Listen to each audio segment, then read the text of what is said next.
It's always interesting to see couples at the end of the relationship compared to the beginning. I think that's the scary part about relationships. At some point, we're either going to end up hating each other or we can end it and there's no problems, no nothing, but 50-50 how that goes. I think the hardest part about relationships is just we grow, we elevate, and we change, right? So a year down the line, 2 years, 3 years, 4 years down the line, you're not going to be the same person anymore. I mean, we're always going through different things in our life. Everybody's going through different phases. I don't carry hate. I don't carry any bad feelings for anybody. Like, I don't sit around and just like wish bad on anybody. And I don't think people are really rooting for your downfall. More times than not, people are for themselves. People are opportunists and they're not necessarily against you. So a lot of times people do things that they think is best for them. Commitment isn't for everybody. Being monogamous isn't for everybody. Marriage isn't for everybody. What be messing us up a lot of times is just thinking that we mean more to somebody than we actually do. And you really don't know until a situation ends. You'll get over it. I promise you, you'll get over it. Whatever is bothering you, you'll get over it. But then sometimes you just like, damn. Again, when I speak about things, like, I'm not putting everybody in the same box. You know, there's generalities, there's majorities, there's exceptions. But I would say there is a common theme. The harsh truth is that it really doesn't matter how good of a person you are.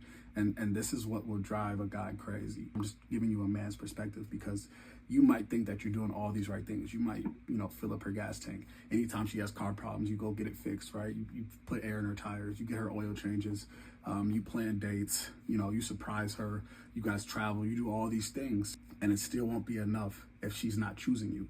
And this is the thing that you have to understand. The situation might have meant a lot to you.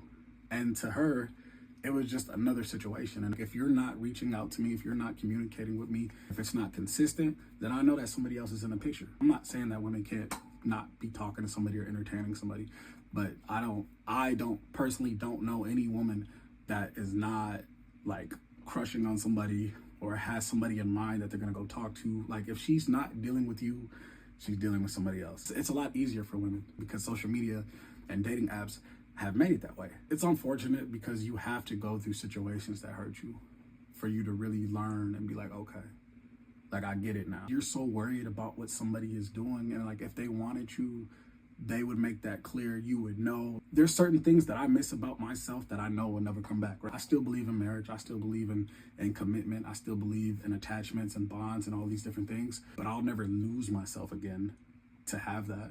And so sometimes I miss being a little naive. I mean, I used to think that my girl was untouchable. I ain't gonna lie. And then once you go through that where you know what I'm saying? I guess I'm just not that guy. And a lot of times you look at yourself and you be like, damn, like, you think that you know it all, and then you don't really know. You should only be going after people that show interest in you. And when you become the best version of yourself, the game is gonna get easier when you get more attractive. When you just focus on your career. When you just focus on having better shit. I'm telling you, bro, stop playing the game at a disadvantage. If you're not in the gym at least 3 times, 4 times a week, and again, it's not about getting jacked. It's not about, I'm trying to be a bodybuilder, none of that stuff. But it's just about taking care of yourself, right? Doing something that is challenging, doing stuff that is hard, because that shows discipline. That shows that you can be consistent with something. That one habit is going to lead to other habits, right? When you make one good decision, it leads to more good decisions. Nobody is perfect. But if you're making an effort, then we can work and we can build off that. Like, I could understand how a woman can be delusional. You got guys all on your Snapchat, your Instagram, your Facebook, your TikToks, your Threads, dating apps. Anytime you go to the bar, anytime you go to the club, you got guys that are willing to cash app you. Like, I understand how a woman can be delusional. There's dudes in her friend requests. Like, there's always somebody else, whether you are aware of this or not. And the best thing that you can do, literally, like, block all that stuff out. Stop participating in stuff that really doesn't behoove you, or it's not going to uplift you, it's not going to put you in better situations. You work on your career, you work on having better finances, you work on dressing better, you work on having fitness, you work on just having your own stuff. Then people are going to come up to you instead of you doing all the chasing, you doing all this, you doing all this.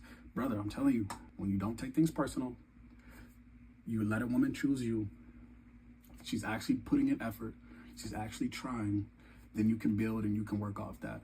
But when you're the one that's just giving her all this attention just like everybody else, it's not gonna work.